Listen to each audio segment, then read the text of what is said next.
ശ്രീ ഗുരുഭ്യോ നമഃ. എല്ലാവർക്കും നമസ്കാരം. കഴിഞ്ഞ ഭാഗത്തിൽ ശ്രീ കാമകലാവിലാസത്തിലെ 23ഉം 24ഉം ശ്ലോകങ്ങളുടെ അർത്ഥവിവരണമാണ് നമ്മൾ മനസ്സിലാക്കിയത്.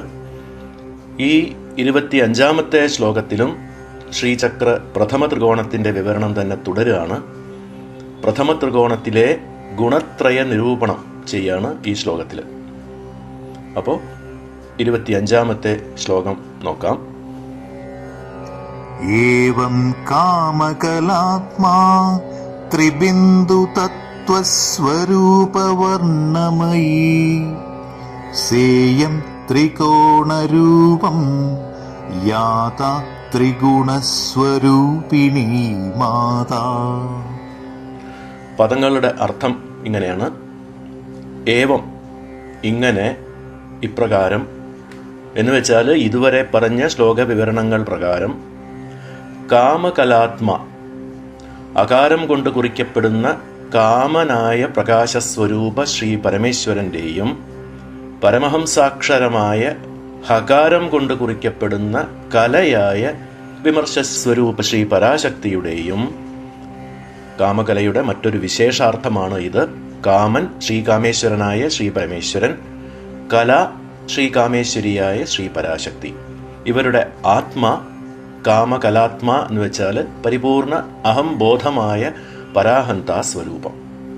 അങ്ങനെയുള്ള കാമകലാ സ്വരൂപമായും ത്രിബിന്ദു തത്വസ്വരൂപ വർണ്ണമയി, പ്രപഞ്ച സൃഷ്ടിക്ക് വേണ്ടി രക്തശുക്ല മിശ്ര ബിന്ദു തത്വങ്ങളുടെ സ്വരൂപമായി വികസിച്ചിരിക്കുന്ന മാതൃകാക്ഷരങ്ങളായും അഥവാ ത്രിബിന്ദു തത്വ മന്ത്രസ്വരൂപങ്ങളായ വാഗ്ഭവം, കാമരാജം, ശക്തി കൂടങ്ങളായും ത്രിഗുണസ്വരൂപിണി, സത്വം രജസ് തമസ് എന്നീ ത്രിഗുണാത്മകം ആയ മാതാ, പ്രപഞ്ചത്തിൻ്റെ കാരണമായ മാതാവായും സേയം, സായം, ആ ചിത് ശക്തി തന്നെ ത്രികോണരൂപം യാത, ത്രികോണരൂപത്തെ പ്രാപിച്ചു.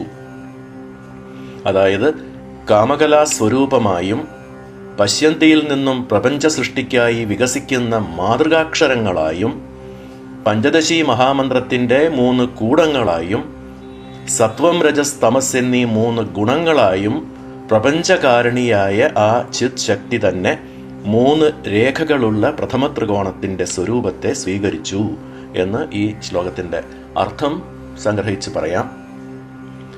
കഴിഞ്ഞ 24ാം ശ്ലോകത്തിൽ ഏകാദശാത്മ, അതായത് 11 സ്വരൂപമായുള്ള പശ്യന്തിയെ വിവരിച്ചു. ഇവിടെ ആ പശ്യന്തി മാതൃകാക്ഷരങ്ങളായി വികസിക്കുന്നു എന്ന് സൂചിപ്പിച്ചിരിക്കുകയാണ്. മാത്രമല്ല 23ാം ശ്ലോകത്തിൽ ത്രിബീജരൂപം എന്ന വാഗ്ഭവം, കാമരാജം, ശക്തി എന്ന 3 ബീജാക്ഷരങ്ങളും വികസിച്ച് പഞ്ചദശി മഹാമന്ത്രത്തിൻ്റെ 3 കൂടങ്ങളായ വാഗ്ഭവകൂടം, കാമരാജകൂടം, ശക്തികൂടം എന്നിങ്ങനെ പരിണമിച്ചു എന്നും കൂടി പറഞ്ഞ് പഞ്ചദശി മഹാമന്ത്രത്തിനും ശ്രീചക്രത്തിനും തമ്മിലുള്ള അഭേദം കൂടി ഇവിടെ സൂചിപ്പിച്ചിരിക്കുകയാണ്. വീണ്ടും ത്രികോണരൂപത്തിൻ്റെ ഉദ്ഭവ വൈഭവമാണ് പറയുന്നതെങ്കിലും ഇവിടെ ത്രിഗുണങ്ങളെക്കുറിച്ച് പറഞ്ഞിട്ടുള്ളതാണ് വിശേഷമായി നമ്മൾ മനസ്സിലാക്കേണ്ട വിഷയം. ഈ ശ്ലോകത്തിൽ കാമകലാത്മാ ത്രിബിന്ദുസ്വരൂപ വർണ്ണമയി എന്നതിന് പരാകാമകല, അപരാകാമകല എന്നുള്ള 2 ഭാവങ്ങളിലായിട്ടാണ് ആനന്ദോല്ലാസം വ്യാഖ്യാനത്തിൽ അർത്ഥം കൊടുത്തിട്ടുള്ളത്. അത് ഈ രീതിയിലാണ്. അതായത് കാമകലാത്മ പ്രകാശസ്വഭാവ അകാരലക്ഷ്യാർത്ഥ ശ്രീ പരമേശ്വരനും വിമർശസ്വഭാവ ഹകാരലക്ഷ്യാർത്ഥ ചിത്ശക്തിയും സാമരസ്യഭാവത്തിലുള്ള പരാകാമകലയായും ത്രിബിന്ദു തത്വസ്വരൂപ വർണ്ണമയി, രക്തം, ശുക്ലം, മിശ്രം എന്നീ ത്രിബിന്ദുക്കളുടെ അക്ഷരങ്ങളാകുന്ന ഹം, അം, അഹം എന്നീ 3 ബീജങ്ങളുടെ ആകൃതിയിലുള്ള തേജോബിന്ദു സ്വരൂപ അപരാകാമകലയായും എന്നിങ്ങനെ. സാരമൊക്കെ ഒന്ന് തന്നെയാണ്. ശുദ്ധ പാരമാർത്ഥിക തലത്തെ സംബന്ധിച്ചതായതുകൊണ്ട് ആദ്യത്തേത് പരാകാമകല എന്നും പ്രപഞ്ച സൃഷ്ടി ഉദ്ദേശിച്ചിട്ടുള്ളത് കൊണ്ട് രണ്ടാമത്തേത് അപരാകാമകല എന്നും സൂക്ഷ്മമായിട്ടുള്ള ഒരു വ്യത്യാസം പറഞ്ഞിരിക്കണമെന്ന് മാത്രം. ഇവിടെ പ്രധാനമായിട്ടുള്ള ഒരു കാര്യം പറഞ്ഞിട്ടുള്ളത് സത്വം, രജസ്, തമസ് എന്നുള്ള 3 ഗുണങ്ങളാണ്. അതുകൊണ്ട് ഈ ശ്ലോകത്തിൽ ശ്രദ്ധിക്കേണ്ടത് സേയം ത്രികോണരൂപം യാത ത്രിഗുണസ്വരൂപിണി മാത എന്നുള്ള ഭാഗമാണ്. ത്രികോണം പ്രതിനിധീകരിക്കുന്നത് വ്യാവഹാരിക ദശയിൽ എത്തി നിൽക്കുന്ന സൃഷ്ടി പൂർണ്ണമായിരിക്കുന്ന പ്രപഞ്ചത്തെയാണ് എന്നത് നമ്മൾ മനസ്സിലാക്കിയതാണ്. അതായത് ബിന്ദുവാകുന്ന ദ്വാരത്തിൽ നിന്നും പുറത്തേക്ക് പ്രപഞ്ചമായി കടന്നു നിൽക്കുന്ന ഘട്ടം. പ്രപഞ്ചദശയുടെ മാതാവായ ചിത് ശക്തി ജീവജാലങ്ങളുടെ ജീവിത ദശയെ നിയന്ത്രിക്കുന്നതിനും ചലിപ്പിക്കുന്നതിനും ഉപയോഗിക്കുന്ന 3 പ്രധാന പദാർത്ഥങ്ങൾ അഥവാ പ്രപഞ്ചദശയെ നിരൂപിക്കുന്ന അല്ലെങ്കിൽ പ്രപഞ്ചദശയെ നിർണയിക്കുന്ന 3 മുഖ്യ ഘടകങ്ങളാണ്. 1 ത്രിപുടിയിൽ കൂടി ഉണ്ടാവുന്ന സോപാധിക ജ്ഞാനം, കണ്ടീഷൻഡ് നോളജ്. 2 കാര്യകാരണ സ്വരൂപങ്ങളായ ദ്വന്ദ്വ വൈരുദ്ധ്യങ്ങൾ. പിന്നെ 3 ത്രിഗുണങ്ങൾ, 3 ഗുണങ്ങൾ. ത്രിപുടിയെക്കുറിച്ചും കാര്യകാരണ ആവിർഭാവം കുറിച്ചും നേരത്തെ പരാമർശിച്ചിട്ടുള്ളതാണ്. ഈ ശ്ലോകത്തിൽ പ്രകൃതിയുടെ 3 ഗുണങ്ങളെ പറയുകയാണ്. സത്വം, രജസ്, തമോ ഗുണങ്ങൾ. പുരുഷൻ, പ്രകൃതിയുടെ 3 ഗുണങ്ങൾ, ഇതൊക്കെ പുരാതനമായ സാഖ്യദർശനത്തിലാണ് വരുന്നത്. പക്ഷേ വേദാന്തം, ശിവാദ്വൈതം, പാതഞ്ജലയോഗം, ഇനിയും വേറെയും പല ദർശനങ്ങളും ഈ സിദ്ധാന്ത ആശയം, ഈ ഒരു കോൺസെപ്റ്റ് സ്വീകരിച്ചിട്ടുണ്ട്. നമുക്ക് ഇവിടെ ശൈവ ദർശനങ്ങളുടെ സിദ്ധാന്തമനുസരിച്ചുള്ള ഗുണത്രയ നിരൂപണം ലഘുവായിട്ടൊന്ന് നോക്കാം. ശിവാദ്വൈതത്തിന്റെ പൂർവ്വ ആചാര്യന്മാരിൽ ഒരാളാണ് ശ്രീ ഉത്പല ദേവാചാര്യർ. അദ്ദേഹത്തിന്റെ ഒരു പ്രധാന ഗ്രന്ഥമാണ് ഈശ്വര പ്രത്യഭിജ്ഞാ കാരിക. ഇതിന് അദ്ദേഹം തന്നെ വൃത്തി എന്ന പേരിൽ ഒരു ലഘു വ്യാഖ്യാനവും പിന്നെ വിവൃതി എന്ന പേരിൽ ദീർഘമായ മറ്റൊരു വ്യാഖ്യാനവും രചിച്ചിട്ടുണ്ട്. ശ്രീ ഉത്പല ദേവാചാര്യരുടെ ശിഷ്യന്റെ ശിഷ്യനാണ് പ്രഗത്ഭനായ ശ്രീ അഭിനവഗുപ്താചാര്യർ. ശ്രീ അഭിനവഗുപ്താചാര്യർ ശ്രീ ഉത്പലാചാര്യരുടെ കാരികയ്ക്ക് വിമർശിനി എന്നും വിവൃതി എന്ന ആ വ്യാഖ്യാനത്തിന് വിവൃതി വിമർശിനി എന്നും വ്യാഖ്യാനങ്ങൾ രചിച്ചിട്ടുണ്ട്. നോക്കൂ, ഒരു ആചാര്യൻ ഒരു ഗ്രന്ഥം രചിച്ച് അതിന് അദ്ദേഹം തന്നെ ഒരു ചെറിയ വ്യാഖ്യാനവും മറ്റൊരു വലിയ വ്യാഖ്യാനവും എഴുതുന്നു. അദ്ദേഹത്തിൻ്റെ ശിഷ്യന്റെ ശിഷ്യൻ തൻ്റെ പരമഗുരുവിൻ്റെ മൂലഗ്രന്ഥത്തിന് വിസ്തരിച്ച് ഒരു വ്യാഖ്യാനം എഴുതുന്നു. എന്നിട്ട് വീണ്ടും മൂലവ്യാഖ്യാനത്തിന് മറ്റൊരു ബൃഹത്തായ ഭാഷ്യവും എഴുതുന്നു. അപ്പോൾ ഈ ഗ്രന്ഥങ്ങളിൽ ആരാഞ്ഞിട്ടുള്ള വിഷയത്തിൻ്റെ ആഴവും ഔന്നത്യവും എത്ര കണ്ട് വിപുലമായിരിക്കും എന്നത് ഊഹിക്കാവുന്നതേയുള്ളൂ, അല്ലേ? ശരിക്കു പറഞ്ഞാൽ വേദാന്തത്തിന് ശാങ്കര ഭാഷ്യം പോലെയും വ്യാകരണത്തിന് പാതഞ്ജല മഹാഭാഷ്യം പോലെയുമാണ് ബിംബപ്രതിബിംബവാദം എന്ന് പറയുന്ന ശിവാദ്വൈതത്തിന് ശ്രീ അഭിനവഗുപ്താചാര്യരുടെ ഈ വ്യാഖ്യാന ഗ്രന്ഥങ്ങൾ എന്ന് പറയാം. അത്രയ്ക്കും പ്രധാനമായ ഗംഭീരമായ പ്രകരണ ഗ്രന്ഥങ്ങളാണ് ഈ രണ്ടും. പിന്നീട് ശ്രീ ഭാസ്കര കണ്ഠാചാര്യർ ഭാസ്കരി എന്ന പേരിൽ ശ്രീ അഭിനവഗുപ്താചാര്യരുടെ വിമർശിനിക്ക് വ്യാഖ്യാനം എഴുതിയിട്ടുണ്ട്. ഭാസ്കര റായർ അല്ല, കാശ്മീരിയനായ ഭാസ്കര കണ്ഠ ആചാര്യർ. കുറച്ച് ബേസിക് ആയിട്ടുള്ള കാര്യങ്ങൾ അറിഞ്ഞിരിക്കാൻ വേണ്ടി ഇതൊക്കെ പറഞ്ഞു എന്നേ ഉള്ളൂ. ഇനി നമുക്ക് വിഷയത്തിലേക്ക് കടക്കാം. ഈശ്വര പ്രത്യഭിജ്ഞാ വിമർശനയുടെ ഭാസ്കരീയ വ്യാഖ്യാനം അനുസരിച്ച് ശൈവമതപ്രകാരമുള്ള ഈ ഗുണങ്ങളുടെ പ്രത്യേകതകൾ ചുരുക്കത്തിൽ മനസ്സിലാക്കാൻ ശ്രമിക്കാം. പ്രത്യേകിച്ച് 3 ഗുണങ്ങളുടെയും ഉദ്ഭവസ്ഥാനം ഏതാണ് എന്ന് ശിവാദ്വൈത ഗ്രന്ഥങ്ങൾ വ്യക്തമാക്കിയിട്ടുണ്ട്. സാഖ്യദർശനത്തിൽ ഗുണങ്ങൾ വരുന്നത് പ്രകൃതിയിൽ നിന്നാണ്. പക്ഷേ ഇവിടെ ശൈവദർശനങ്ങളിൽ അതിൻ്റെ ഉദ്ഭവസ്ഥാനം ശ്രീ പരമേശ്വരനിൽ നിന്ന് തന്നെയാണ് എന്നതാണ് വ്യത്യാസം. ഇച്ഛാജ്ഞാന ക്രിയാശക്തികളെക്കുറിച്ച് നമ്മൾ മനസ്സിലാക്കിയിട്ടുള്ളതാണ്. തൻ്റെ സ്വന്തം ഇച്ഛ കൊണ്ട്, ഇച്ഛാശക്തി കൊണ്ട് പതി ആയ ശ്രീ പരമേശ്വരൻ പശുഭാവം സ്വീകരിച്ച് ജീവന്മാരായി മാറുമ്പോൾ ചിത് ശക്തിയുടെ സ്വാധീനം കാരണം അല്ലെങ്കിൽ പ്രേരണ കൊണ്ട് ഭഗവാന്റെ 3 ദിവ്യശക്തികൾ, അതായത് ജ്ഞാനശക്തി, ക്രിയാശക്തി, പിന്നെ മായാശക്തി, ഈ 3ഉം ഉപേക്ഷിക്കപ്പെട്ട് ത്യജിക്കപ്പെട്ട് ജീവഭാവത്തിൽ സത്വം, രജസ്, തമസ് എന്നീ ഗുണത്രയമായി മാറുന്നു. അതായത് സ്വരൂപ അപരിജ്ഞാനേതു ഭിന്നേഷു ഭാവേഷു ജ്ഞാനം ക്രിയ ശുദ്ധമേവ ഭിന്നത്വം പ്രകാശവിമർശശൂന്യം ഇതി പശോः പ്രകാശഃ പ്രകാശ അപ്രകാശഃ അപ്രകാശഃ ഇതി ക്രമേണ സുഖ ദുഃഖ മോഹലക്ഷണാനി പ്രകാശക്രിയാ നിയമശീലാനി സത്വരജസ്തമാംസി. എന്ന് വെച്ചാൽ തൻ്റെ സ്വരൂപജ്ഞാനം സ്വയം വിസ്മരിച്ചും തൻ്റെ പ്രകാശവിമർശ അംശങ്ങളെ ശൂന്യമാക്കിയും ശ്രീ പരമേശ്വരൻ പശുഭാവത്തിൽ ബന്ധിതനായ ജീവന്റെ വ്യവസ്ഥ സ്വീകരിക്കുമ്പോൾ ജ്ഞാനം സത്വഗുണമായും ക്രിയ രജോ ഗുണമായും മായ തമോ ഗുണമായും മാറുന്നു.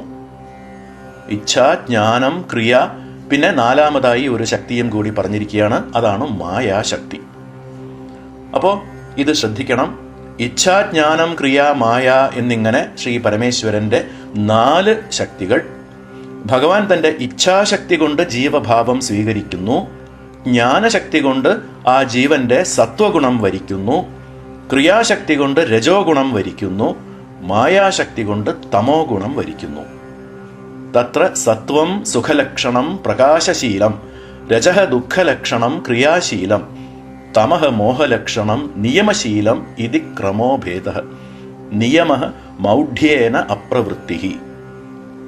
അങ്ങനെ ജീവഭാവം ഇച്ഛിച്ച് സത്വരജസ്തമോ ഗുണങ്ങളെ ഭഗവാൻ സ്വീകരിക്കുന്നതോടുകൂടി പ്രകാശാംശം സുഖരൂപത്തിലും പ്രകാശത്തിൻ്റെയും പ്രകാശമില്ലായ്മയുടെയും സമ്മിശ്രം ദുഃഖരൂപത്തിലും പ്രകാശമില്ലായ്മ മോഹരൂപത്തിലും സത്വം രജസ് തമോ ഗുണങ്ങളുടെ പ്രകൃതമായി സ്വഭാവമായി ജീവനിലെത്തുന്നു. ഇവിടെ മായയുടെ മോഹലക്ഷണത്തിന് നിയമം എന്നാണ് പറഞ്ഞിരിക്കുന്നത്. യമം എന്നതിന് നിയന്ത്രണം, ആത്മസംയമം എന്നൊക്കെയാണ് അർത്ഥം.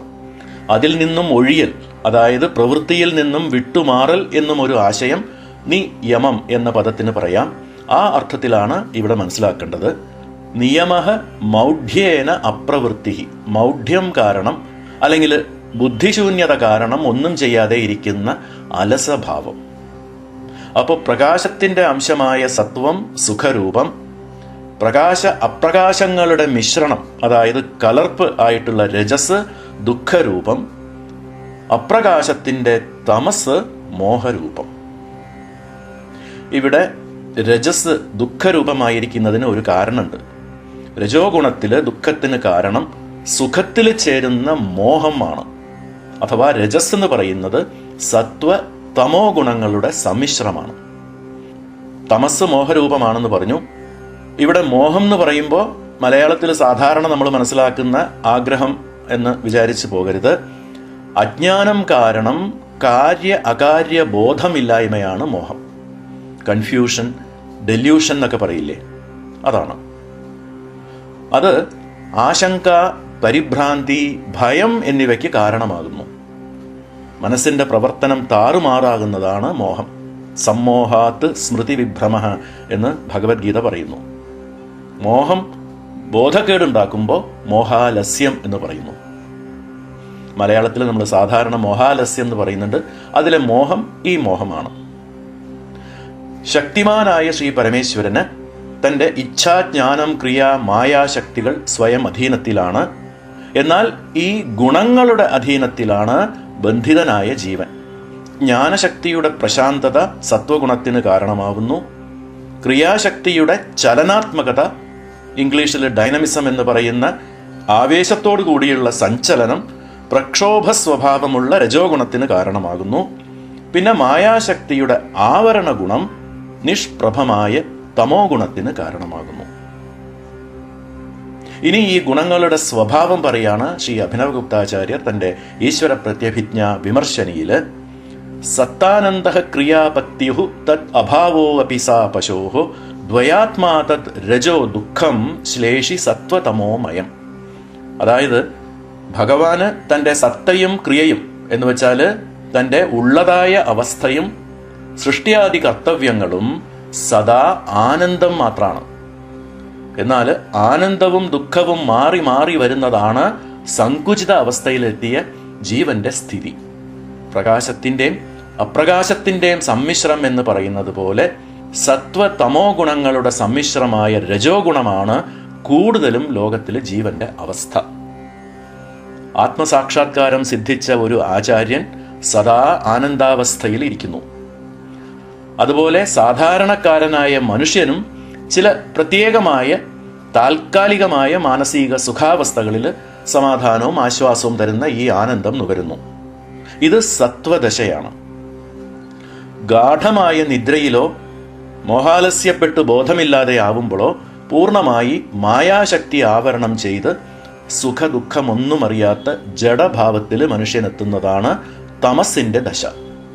ഇരുട്ടിൽ കിടക്കുന്നത് പോലെ ഉള്ളതാണ് ഈ തമോദശ. എന്നാൽ ഈ തമോദശയിലും രജസിന്റെ പ്രഭാവവും ഉള്ളതുകൊണ്ട് ഭീതിയുടെ സ്വാധീനവും ഉണ്ടായി എന്ന് വരും. എല്ലാം മറന്ന ഒരു അവസ്ഥ മാത്രമല്ല തമോദശ എന്ന് പറയുന്നത്. സത്വതമോ ഗുണങ്ങളുടെ സമ്മിശ്രമമായ രജോദശയിൽ സന്തോഷമുണ്ടാവും. എന്നാൽ സന്തോഷം ശാശ്വതമല്ല, ഉത്കണ്ഠയിൽ കൂടി അത് ദുഃഖമാവുകയും ചെയ്യും. ഇത് രണ്ടിൻ്റെ, അതായത് സുഖദുഃഖങ്ങളുടെ ഏകകാലികമായ ഈ അധീനത പ്രക്ഷുബ്ധാവസ്ഥയിലേക്ക് മനുഷ്യനെ എത്തിക്കുന്നു. പക്ഷെ ഒടുവിൽ അവശേഷിക്കുന്നത് ദുഃഖം തന്നെയായിരിക്കും. രജോ ഗുണത്തിൻ്റെ ആത്യന്തികമായ പ്രാപ്യസ്ഥാനം, അൾട്ടിമേറ്റ് ഡെസ്റ്റിനേഷൻ എന്ന് പറയുന്നത് ദുഃഖം തന്നെയാണ്. ശ്ലേഷി സത്വതമോമയം ദ്വയാത്മാ തദ് രജോ ദുഃഖം എന്ന് ഈ വസ്തുതയാണ് ഈ ശ്ലോകത്തിൽ പറഞ്ഞിരിക്കുന്നത്. ശ്രീ അഭിനവഗുപ്താചാര്യർ ഇതിന് രസകരമായ ഒരു ഉദാഹരണം പറഞ്ഞിരിക്കുകയാണ്.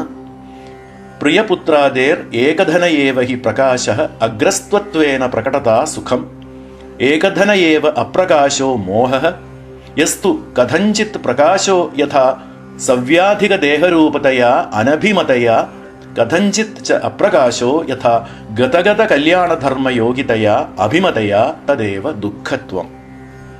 അതായത് ദീർഘകാല വേർപാടിന് ശേഷം ഒട്ടും പ്രതീക്ഷിക്കാതെ പെട്ടെന്ന് ഒരു ദിവസം തിരിച്ചെത്തി മുൻപിൽ എത്തിപ്പെട്ട തൻ്റെ മകനെ കാണുന്ന അച്ഛന് അതിരറ്റ സന്തോഷമുണ്ടാവുന്നു. എന്നാൽ ആ മകന് മാരകമായ മാറാരോഗം ബാധിച്ചിരിക്കുകയാണ് എന്ന് കൂടി അറിയുമ്പോൾ, അയ്യോ ഇവന് കൂടുതൽ ആയുസ്സുണ്ടാവുമെന്ന് തോന്നുന്നില്ലല്ലോ, ഇവൻ അധികം വൈകാതെ മരിക്കുമല്ലോ എന്നുള്ള ഭയം കലർന്ന സംശയം, ഉത്കണ്ഠ, ഇവയൊക്കെയാണ് ഇവിടെ താമസിക ലക്ഷണമായ മോഹം. അഭിമതമായ അഭിലഷണീയമായ അവൻ്റെ സത് സ്വഭാവം മുതലായ നല്ല ഗുണങ്ങളൊക്കെ ശ്രദ്ധിക്കപ്പെടാതെ അനഭിമതമായ അവൻ്റെ രോഗാവസ്ഥയെ മാത്രം കുറിച്ചുള്ള ആകുല വിചാരങ്ങൾ ഭൂതാകാര രൂപമെടുത്ത് മനസ്സിൽ വന്ന് നിറഞ്ഞ് ഏറെ നാളുകൾക്ക് ശേഷം തൻ്റെ മകനെ കണ്ട ആ സന്തോഷം അപ്പാടെ പിഴുതു കളഞ്ഞ് ഉടൻ മാനസികമായ പ്രക്ഷോഭം, ക്ലേശം, വേദന, ഭയം മുതലായ ദുഃഖത്തിലേക്ക് ആ പാവം അച്ഛനെ എത്തിക്കുന്നു. സന്തോഷം ഒടുവിൽ സമാധാനക്കേടിൽ കലാശിക്കുന്നു. എത്ര കൃത്യമായ ഒരു ഉദാഹരണം അല്ലേ? ലോകത്തിൽ സന്തോഷം ഒരിക്കലും ശാശ്വതമാകുന്നില്ല. സന്തോഷം ശാശ്വതമാവില്ലല്ലോ എന്നത് തന്നെ തീരാത്ത ഉത്കണ്ഠയ്ക്ക് പലപ്പോഴും കാരണമാകുന്നു.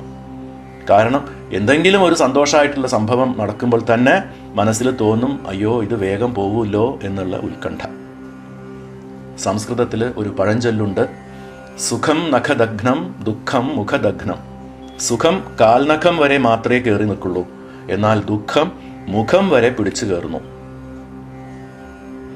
നിരന്തരം ജീവിതത്തിൽ മനുഷ്യരായ നമുക്ക് സംഭവിക്കുന്ന പലതരത്തിലുള്ള ദുഃഖങ്ങളുടെ പുറകിൽ പാഞ്ഞൊഴുകുന്നത് ഉത്കണ്ഠ, ഭയം, അതുണ്ടാക്കുന്ന വേദന, വ്യഥ, സന്താപം ഇവ മാത്രമാണ് അല്ലേ? ഇതാണ് സാധാരണ മനുഷ്യരുടെ ജീവിതത്തിൽ ഏറിയ ഭാഗവും സ്വായത്തമാക്കിയിരിക്കുന്ന രജോ ഗുണത്തിൻ്റെ പ്രഭാവം എന്ന് പറയുന്നത്. ഭവദുഃഖം ഭയാനകം, ലോകം ശോകഹതം ച സമസ്തം എന്നൊക്കെ സംസാരം ദുഃഖപൂരണമാകുന്നത് ഈ രജോ ഗുണത്തിൻ്റെ പ്രഭാവം കാരണമാണ്. ഈ രജോ ഗുണത്തിൻ്റെ അധീനത്തിലാണ് ദൈനംദിന ജീവിതത്തിൽ മനുഷ്യർക്ക് ഉണ്ടാകുന്ന പരമാവധി വികാരങ്ങളും മാനസികമായ ഭാവവിക്ഷോഭങ്ങളും അതുകൊണ്ടുണ്ടാകുന്ന പല പ്രശ്നങ്ങളും എല്ലാം. പരസ്പര ബന്ധങ്ങളും സൗഹാർദ്ദങ്ങളും താറുമാറാകുന്നതും ഈ രജോ ഗുണത്തിൻ്റെ പെരുക്കം കൊണ്ടാണ്. മാത്രമല്ല കാമ, ക്രോധ, ലോഭ, മോഹ, മത, മാത്സര്യാദി ആസുരീ ഗുണങ്ങളുടെയൊക്കെ വിളനിലം കൂടിയാണ് ഈ രജോ ഗുണം. കാമയേഷ ക്രോധയേഷ രജോ ഗുണ സമുദ്ഭവ എന്നാണ് ഭഗവത്ഗീത പറയുന്നത്. മാത്രമല്ല സ്വാത്മശ്ലാഘാ ഉത്തേജന ജനകവുമാണ് ഈ രജോ ഗുണം. രജോ ഗുണത്തിൻ്റെ നിരന്തരമായ ആധിക്യം അഹങ്കാര പ്രവണതകളെ വർദ്ധിപ്പിക്കുകയും ചെയ്യുന്നു. Nurturing egotic tendencies. അപ്പോൾ നമുക്കിനി ശ്രീ കാമകലാവിലാസത്തിലെ ശ്ലോകത്തിലേക്ക് തന്നെ തിരിച്ചു വരാം. ശ്ലോകത്തിന്റെ ഉത്തരാർത്ഥം: സേയം ത്രികോണരൂപം യാത ത്രിഗുണസ്വരൂപിണി മാത.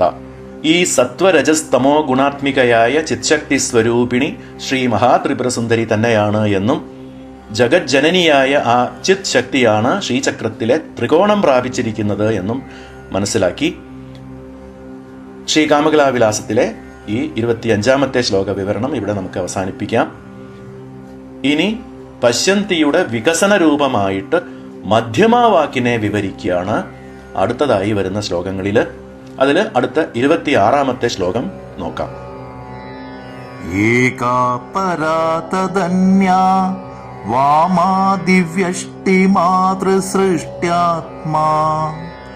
തേന നവാത്മാ ജാതാ മാതാ സാ മധ്യമാഭിധാനാഭ്യാം. പദങ്ങളുടെ അർത്ഥം നോക്കാം. പര, പ്രപഞ്ചത്തിന്റെ കാരണമായ ബിന്ദുസ്വരൂപ പരാശക്തി ഏകയാണ്.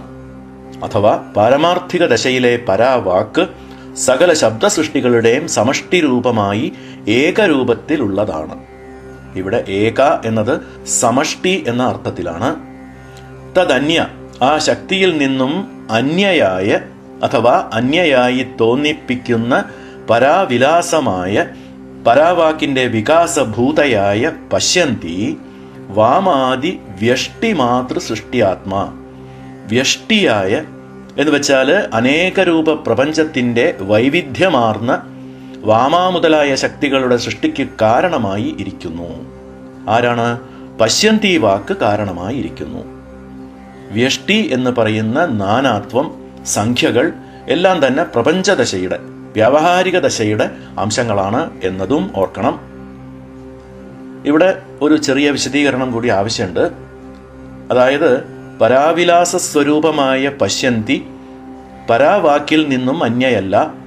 പക്ഷേ പരാവാക്ക് പാരമാർത്ഥിക തലത്തെ സംബന്ധിച്ചതും പശ്യന്തി പാരമാർത്ഥിക തലത്തിൽ നിന്നും പ്രാപഞ്ചിക തലത്തേക്ക് അങ്കുരിച്ച് നിൽക്കുന്നതും ആയതുകൊണ്ട് പരാവാക്കിൽ നിന്നും അന്യയുമാണ് പശ്യന്തി വാക്ക്. തേന, ആ കാരണത്താൽ മാതാ, പശ്യന്തിയാകുന്ന ജനനി, പരാവാക്കിന്റെ വ്യാവഹാരിക ദശയിലേക്കുള്ള വികാസരൂപമായ പശ്യന്തി വ്യാവഹാരിക ദശയിലെ മറ്റു ശക്തികളായ വാമാ മുതൽ ശാന്ത വരെയുള്ള 9 ശക്തികളുടെ സൃഷ്ടിക്ക് കാരണമാവുന്നത് കൊണ്ട് പശ്യന്തിയെ മാതാ, ജനനി എന്ന് പറഞ്ഞിരിക്കുകയാണ് ഇവിടെ.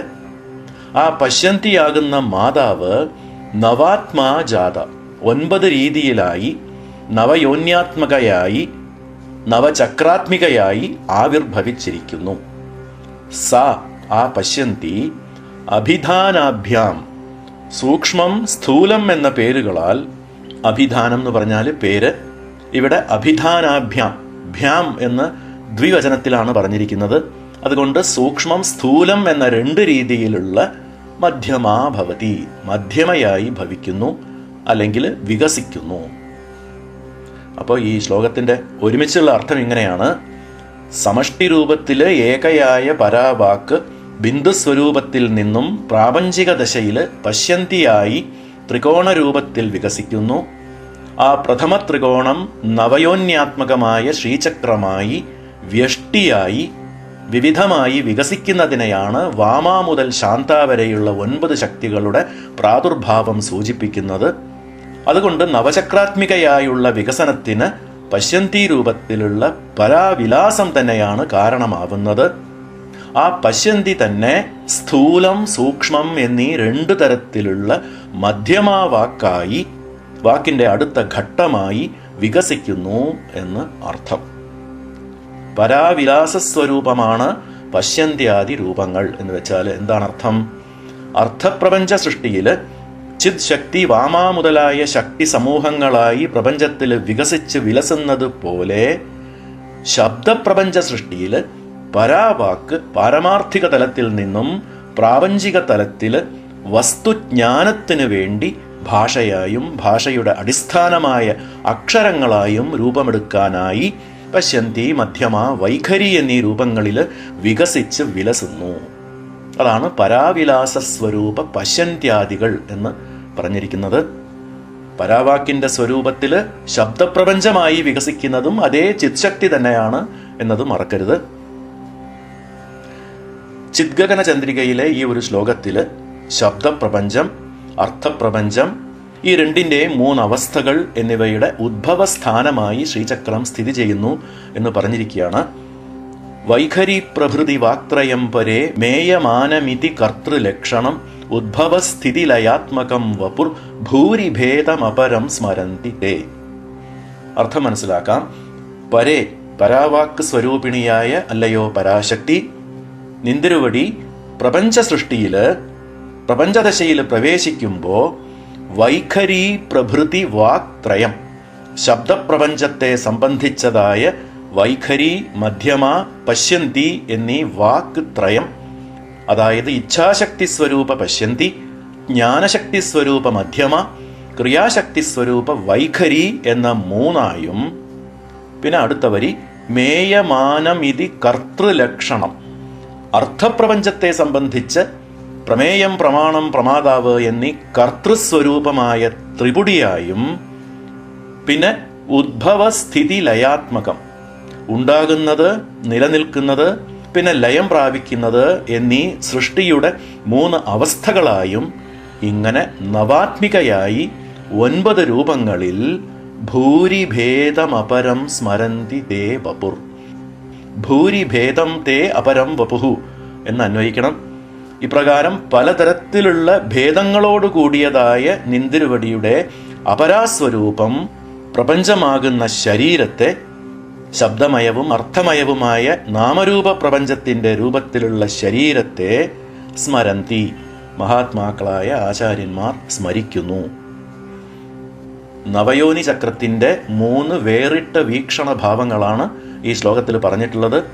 ശബ്ദസൃഷ്ടിയെ പ്രതിനിധീകരിക്കുന്ന പശ്യന്തി, മധ്യമ, വൈഖരി, അർത്ഥസൃഷ്ടിയെ പ്രതിനിധീകരിക്കുന്ന അറിയുന്നവൻ, അറിയപ്പെടുന്നത്, അറിവ് എന്നീ 3ഉം, പിന്നെ പ്രപഞ്ചത്തിന്റെ ശബ്ദ അർത്ഥസൃഷ്ടികളുടെ 3 അവസ്ഥയായ ഉത്പത്തി, സ്ഥിതി, ലയം എന്നീ 3ഉം, അങ്ങനെ ആകെ 9. ഇതൊക്കെ തന്നെയാണ് പ്രപഞ്ചത്തിന്റെ രൂപം. നാമരൂപ പ്രപഞ്ചം എന്ന് പറയുന്നത് ഇത് തന്നെയാണ്. നാമം ശബ്ദത്തെയും രൂപം അർത്ഥത്തെയും പ്രതിനിധാനം ചെയ്യുന്നത് എന്നത് നമ്മൾ നേരത്തെ തന്നെ മനസ്സിലാക്കിയ വിഷയങ്ങളാണ്. അതുതന്നെയാണ് ശിവശക്തിയാത്മികയായ പരദേവതയുടെ ശരീരം എന്ന് പറയപ്പെടുന്നത്. തേ അപരം വപുഹു സ്മരന്തി. എന്താണ് ആ ശരീരം?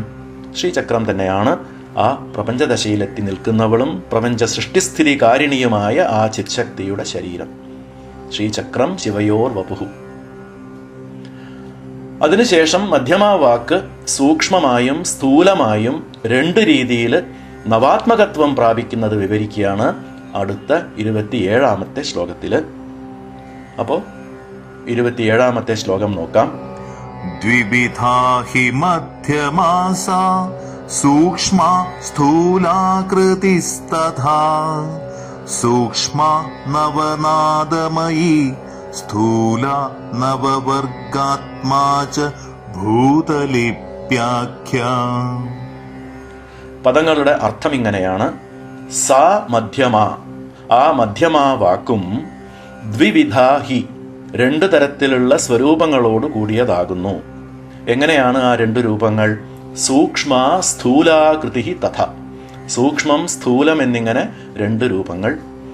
സൂക്ഷ്മ നവനാദമയി, അവയിൽ സൂക്ഷ്മ മധ്യമ 9 രൂപത്തിലുള്ള നാദത്തിന്റെ ആകൃതിയിലും, സ്ഥൂല മധ്യമ ഭൂതലിപി ആഖ്യ, ഭൂതലിപി എന്ന പേരോട് കൂടിയതായി നവവർഗാത്മാ 9 വർഗങ്ങളുടെ രൂപത്തിലും ഇരിക്കുന്നു. ഭൂതലിപി എന്ന് വെച്ചാൽ ഓരോ അക്ഷരത്തിലും ഉള്ള ശക്തി എന്നാണ് അർത്ഥം. അത് പിന്നീട് വിശദീകരിക്കാം. അപ്പോൾ ശ്ലോകത്തിന്റെ അർത്ഥം വളരെ ലളിതമാണ്. സൂക്ഷ്മം സ്ഥൂലം എന്നിങ്ങനെ 2 രൂപത്തിലാണ് മധ്യമാവാക്ക്. സൂക്ഷ്മരൂപം 9 വിധമായ നാദത്തിന്റെ ആകൃതിയിലും, സ്ഥൂല രൂപം 9 ലിപിവർഗങ്ങളുടെ ശക്തിയാത്മകമായ ആകൃതിയിലുമാണ്. ആദ്യം മധ്യമയുടെ സൂക്ഷ്മരൂപമാകുന്ന 9 നാദങ്ങൾ എന്താണെന്ന് നോക്കാം. ചിദ്വല്ലി വ്യാഖ്യാനത്തില് ശ്രീ നടനാനന്ദനാഥർ സൂക്ഷ്മരൂപ മധ്യമയായ 9 നാദങ്ങൾക്ക് പരമഹംസോപനിഷത്തിൽ പറഞ്ഞിട്ടുള്ള യോഗസാധനയിൽ ഉത്തുംഗ അവസ്ഥയിലെത്തിയ യോഗിക്ക് അനുഭവവേദ്യമാകുന്ന 10 തരത്തിലുള്ള നാദങ്ങളിൽ നിന്നാണ് 9 എണ്ണം പറഞ്ഞിരിക്കുന്നത്. ചിണി, ചിണിച്ചിണി, മണിനാദം, ശംഖിന്റെ നാദം, വീണാനാദം എന്നിങ്ങനെ 10 തരത്തിലുള്ള ധ്വനിവിശേഷങ്ങൾ. ചിണീതി പ്രഥമ, ചിണിചിണീതി ദ്വിതീയ, ഖണ്ഡാനാദസ്തൃതീയ, ശംഖനാദശ്ചതുർത്ഥ, പഞ്ചമസ്തന്ത്രിനാദ, ഷഷ്ഠസ്താളനാദ, സപ്തമോ വേണുനാദ, അഷ്ടമോ ഭേരിനാദ, നവമോ മൃദംഗനാദ, ദശമോ മേഘനാദ, നവമം പരിത്യജ്യ ദശമമേവാഭ്യസേത്. നവമം പരിത്യജ്യ ദശമം ഏവ അഭ്യസേത്. അതായത് 9ാമത്തെ മൃദംഗനാദം ഒഴിവാക്കി 10ാമത്തെ മേഘനാദം, അതായത് ഇടിമുഴക്കത്തിന്റെ ശബ്ദം ചേർത്ത് 9ആയി കണക്കാക്കണം എന്നാണ് പറഞ്ഞിരിക്കുന്നത്. എന്നാലേ നവനാദമാവുള്ളൂ എന്നതുകൊണ്ടായിരിക്കണം. പക്ഷെ സൂക്ഷ്മമായ യോഗാവസ്ഥയിൽ അറിയുന്ന ശബ്ദങ്ങളാണെങ്കിലും കൂടി ഇവയൊക്കെ സ്ഥൂലമായ വാദ്യങ്ങളുടെയുമൊക്കെ ശബ്ദങ്ങളാണ്. മണിയുടെ നാദം, ശംഖിന്റെ നാദം, വീണയുടെ നാദം, താളവാദ്യങ്ങളുടെ നാദം, പിന്നെ പുല്ലാങ്കുഴലിന്റെ നാദം, പിന്നെ ഭേരി, പെരുമ്പറയുടെ നാദം, ഇടിമുഴക്കം എന്നിങ്ങനെ എല്ലാം സ്ഥൂലമായ ശബ്ദങ്ങളാണ്, അല്ലേ? എന്നാൽ ശ്രീ ഭാസ്കര നായർ അദ്ദേഹത്തിന്റെ വരിവസ്യാരഹസ്യത്തിൽ മധ്യമയുടെ സൂക്ഷ്മരൂപമായി പറഞ്ഞിട്ടുള്ളതാണ് കുറച്ചും കൂടി അനുയോജ്യമായി തോന്നുന്നത്. മധ്യമാവയവരൂപം അവികൃത ശൂന്യ സ്പർശ നാദ ധ്വനി ബിന്ദു ശക്തി ബീജ അക്ഷരാഖ്യം നാദനവകം മൂലാധാരാദി ഷഡ്കേ നാദേ നാദാന്തേ ബ്രഹ്മരന്ധ്രേ ച സ്ഥിതം. അതായത് അവികൃതം, ശൂന്യം, സ്പർശം, നാദം, ധ്വനി, ബിന്ദു, ശക്തി, ബീജം, പിന്നെ അക്ഷരം എന്നീ 9 നവനാദം എന്ന് പറയുന്നത്. അക്ഷരം എന്ന് പറഞ്ഞത് ലിപി രൂപത്തെയല്ല, അക്ഷരത്തിന്റെ ധ്വനി രൂപത്തിലുള്ള സൂക്ഷ്മാംശത്തെയാണ്. അപ്പോൾ ഈ അവികൃതം മുതൽ അക്ഷരം വരെയുള്ള 9 മധ്യമാവാക്കിന്റെ സൂക്ഷ്മ അവയവ രൂപം. ഇതിൽ ആദ്യത്തെ 6 ധ്വനികൾ സൂക്ഷ്മധ്വനികൾ മൂലാധാരാദി ഷഡ്കേ, മൂലാധാരം മുതൽ ആജ്ഞ വരെയുള്ള 6 ചക്രങ്ങളിലും ഒടുവിലത്തെ 3 ആജ്ഞയ്ക്ക് മുകളിലുള്ള നാദം, നാദാന്തം, ബ്രഹ്മരന്ധ്രം എന്നീ ദ്വാദശാന്തത്തിലും അറിയപ്പെടുന്നവയുമാണ് എന്നാണ് ശ്രീ ഭാസ്കര നായർ പറഞ്ഞിരിക്കുന്നത്. ഇനി മധ്യമയുടെ സ്ഥൂല രൂപമാകുന്ന 9 ലിപിവർഗങ്ങൾ എന്താണെന്ന് നോക്കാം. നേരത്തെ ശ്രീ കാമകലാവിലാസത്തിലെ 3ാം ശ്ലോക വിവരണത്തിൽ അനുത്തര വിമർശ ലിപി ലക്ഷ്യ വിഗ്രഹ എന്ന പദങ്ങളുടെ അർത്ഥം വിവരിക്കുമ്പോൾ അകാരം മുതൽ ഹകാരം വരെയുള്ള മാതൃകാക്ഷരങ്ങളുടെ 9 തരത്തിലുള്ള വർഗീകരണം, ഗ്രൂപ്പിംഗ് നമ്മൾ മനസ്സിലാക്കിയിരുന്നു. ആ മുതൽ അഹ വരെയുള്ള 16 സ്വരാക്ഷരങ്ങൾ ഒരു വർഗം, പിന്നെ കവർഗം, ചവർഗം, ടവർഗം, തവർഗം, പവർഗം എന്നിങ്ങനെ 5 വ്യഞ്ജനാക്ഷരങ്ങളടങ്ങിയ 5 വർഗം, അപ്പോൾ ആകെ 6. പിന്നെ അന്തസ്ഥം എന്ന് പറയുന്ന യാ, രാ, ലാ, വ എന്നീ 4 അക്ഷരങ്ങളുടെ ഒരു ഗ്രൂപ്പ്, അപ്പോൾ 6 × 1 7. പിന്നെ ഊഷ്മ എന്ന് പറയുന്ന ഷ, ഷ, സ എന്നീ 3 അക്ഷരങ്ങളുടെ ഒരു വർഗം, അപ്പോൾ 7 × 1 8. പിന്നെ ഘോഷി എന്ന് പറയുന്ന ഹകാരം, അത് ശ്രീ പരാശക്തിയെ കുറിക്കുന്ന വിമർശ ലിപിയാണ് എന്നതും നമ്മൾ മനസ്സിലാക്കിയതാണ്. അത് 9ാമത്തെ വർഗം. അകാരഃ സർവവർണാദ്യഃ പ്രകാശഃ പരമശിവഃ ഹകാരോ അന്ത്യകലാരൂപോ വിമർശാഖ്യഃ പ്രകീർത്തിതഃ എന്ന് സങ്കേത പദ്ധതിയിലെ ഒരു ശ്ലോകം. അതും നമ്മൾ നേരത്തെ 3ാം ശ്ലോക വ്യാഖ്യാനത്തിൽ നോക്കിയതാണ്. അതായത് സർവവർണങ്ങളുടെയും ആദ്യമായ അകാരം പ്രകാശരൂപിയായ ശ്രീ പരമേശ്വരനെയും അവസാനത്തെ അക്ഷരമായ ഹകാരം വിമർശരൂപിണിയായ ശ്രീ പരാശക്തിയെയും കുറിക്കുന്നു എന്ന് അർത്ഥം. മാതൃകാക്ഷരങ്ങളുടെ ഭൂതലിപിയാണ് ഇങ്ങനെ മധ്യമാവാക്കിന്റെ 9 സ്ഥൂല രൂപവർഗങ്ങളായി പറഞ്ഞിരിക്കുന്നത്. ഭൂതലിപി എന്നതിൻ്റെ അർത്ഥം എന്താണ്? ചിദ്വല്ലി വ്യാഖ്യാനത്തിൽ പറഞ്ഞിരിക്കുന്നത് ഇങ്ങനെയാണ്: അത്ര ലിപീനാം ഭൂതത്വം നാമ വിശേഷ വിന്യാസ അഭിഗമ്യത്വം അക്ഷരാണാം തേജോരൂപ ശക്ത്യാത്മകത്വാത്. അതായത് ലിപികളുടെ, അക്ഷരങ്ങളുടെ ഭൂതത്വം എന്ന് പറയുന്നത് വിശേഷമായ പ്രത്യേകമായ രീതിയിൽ ഓരോ അക്ഷരങ്ങളും ഉച്ചരിക്കുന്നതിന് വേണ്ട തേജോരൂപമായ ശക്തിയാണ് എന്ന് അർത്ഥം. അക്ഷരാണാം തേജോരൂപ ശക്ത്യാത്മകത്വാത്. അക്ഷരങ്ങളുടെ വിശേഷമായ ഉച്ചാരണ ഊർജമാണ് ഭൂതലിപി. ആ ഭൂതലിപി രൂപമാണ് ഇവിടെ മധ്യമയുടെ സ്ഥൂല രൂപമായ മാതൃകാക്ഷരങ്ങളായി പറഞ്ഞിട്ടുള്ളത്. കാരണം എന്താണ്? അക്ഷരങ്ങളുടെ പ്രകടമായ ഉച്ചാരണം എന്ന് പറയുന്നത് അടുത്ത ഘട്ടമായ വൈഖരി ആയതുകൊണ്ട്. വളരെ സൂക്ഷ്മമായിട്ടുള്ള ഈ വ്യത്യാസങ്ങളൊക്കെ ശരിക്കും മനസ്സിലാക്കിയിരിക്കേണ്ടതാണ്. ഭൂതലിപി എന്ന് പറയുന്നത് മറ്റൊരു അർത്ഥത്തിൽ പഞ്ചഭൂതങ്ങളുടെ ലിപികളെയും കുറിക്കുന്നതാണ്. എന്തൊക്കെയാണ് പഞ്ചഭൂതങ്ങളുടെ ലിപികൾ?